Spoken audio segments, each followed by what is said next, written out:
sistem peradilan pidana anak kita, baik anak pelaku, korban maupun saksi itu kan dilindungi identitasnya.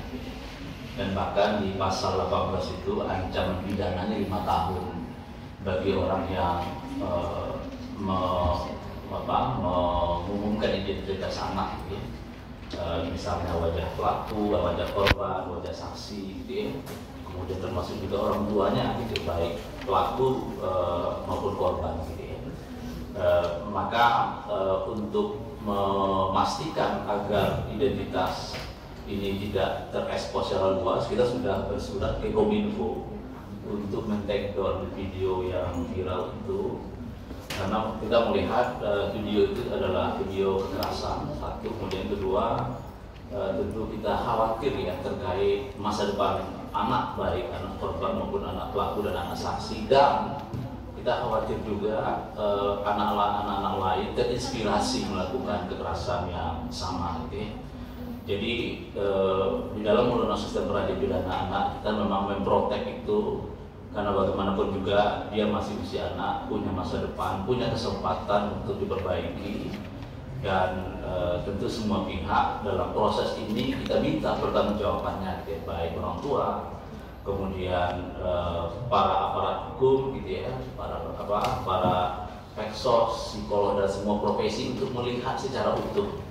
Karena kita belajar dengan kasus Agi di Jakarta, yang dimana semua pejabat publik marah dan seterusnya, tapi dalam proses persidangan kan terkoreksi semua apa yang menjadi amarah di awal itu.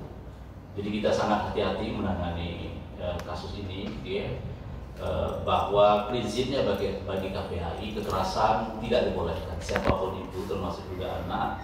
Kemudian yang kedua, tentu semua pihak harus bergerak secara bersama dan memastikan semua instrumen di dalam undang-undang perlindungan anak itu ada 16 hak anak korban, anak pelaku gitu ya, dan anak saksi dipastikan dalam pengawasan kita itu tertangani secara baik ya, baik hak atas pendidikan didampingi oleh kuasa hukum, didampingi oleh orang tua, hak atas pendidikan, dan termasuk juga soal identitas tadi gitu yang tentu ini menjadi concern kita ya, karena jejak digital itu nanti akan menghambat mereka ke depan gitu ya, dan termasuk juga apakah bekerja dan seterusnya gitu ya. Maka dari awal kita sampaikan itu, termasuk juga aparat hukum untuk tidak mempublikasi identitas anak baik pelaku, korban maupun saksi.